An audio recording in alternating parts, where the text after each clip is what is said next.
Good morning, everybody. Kurt Risch here, and thanks for joining me on the One Shepherd, where we support seekers and believers. So, this morning we are continuing with our Old Testament reading of Exodus chapter 2. And a man of the house of Levi went and took as a wife a daughter of Levi. So the woman conceived and bore a son. And when she saw that he was a beautiful child, she hid him 3 months. But when she could no longer hide him, she took an ark of bulrushes for him, daubed him with asphalt and pitch, put the child in it, and laid it in the reeds by the river's bank. And his sister stood afar off to know what would be done to him. Then the daughter of Pharaoh came down to bathe at the river, and her maidens walked along the riverside. And when she saw the ark among the reeds, she sent her maid to get it. And when she opened it, she saw the child, and behold, the baby wept. So she had compassion on him and said, "This is one of the Hebrew children." Then his sister said to Pharaoh's daughter, "Shall I go and call a nurse for you from the Hebrew women, that she may nurse the child for you?" Pharaoh's daughter said to her, "Go." So the maiden went and called the child's mother. Then Pharaoh's daughter said to her, "Take this child away and nurse him for me, and I will give you your wages." So the woman took the child and nursed him.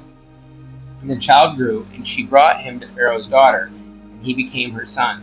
So she called his name Moses, saying, "Because I drew him out of the water." Now it came to pass in those days, when Moses was grown, that he went out to his brethren and looked at their burdens. He saw an Egyptian beating a Hebrew, one of his brethren. So he looked this way and that way. When he saw no one, he killed the Egyptian and hid him in the sand. And when he went out the second day, behold, 2 Hebrew men were fighting.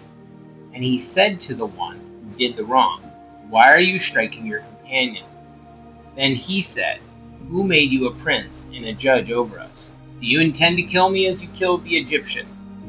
So Moses feared and said, "Surely this thing is known." When Pharaoh heard of this matter, he sought to kill Moses. But Moses fled from the face of Pharaoh and dwelt in the land of Midian, and he sat down by a well. Now the priest of Midian had 7 daughters, and they came and drew water. They filled the troughs to water their father's flock. Then the shepherds came and drove them away. But Moses stood up and helped them and watered their flock. When they came to Reuel, their father, he said, "How is it that you have come so soon today?" And they said, "An Egyptian delivered us from the hand of the shepherds, and he also drew enough water for us and watered the flock." So he said to his daughters, "And where is he? Why is it that you have left the man? Call him that he may eat bread." Then Moses was content to live with the man, and he gave Zipporah, his daughter, to Moses, and she bore him a son. He called his name Gershom, for he said, "I have been a stranger in a foreign land." Now it happened in the process of time that the king of Egypt died. Then the children of Israel groaned because of the bondage, and they cried out, and their cry came up to God because of the bondage. So God heard their groaning, and God remembered his covenant with Abraham, with Isaac, and with Jacob.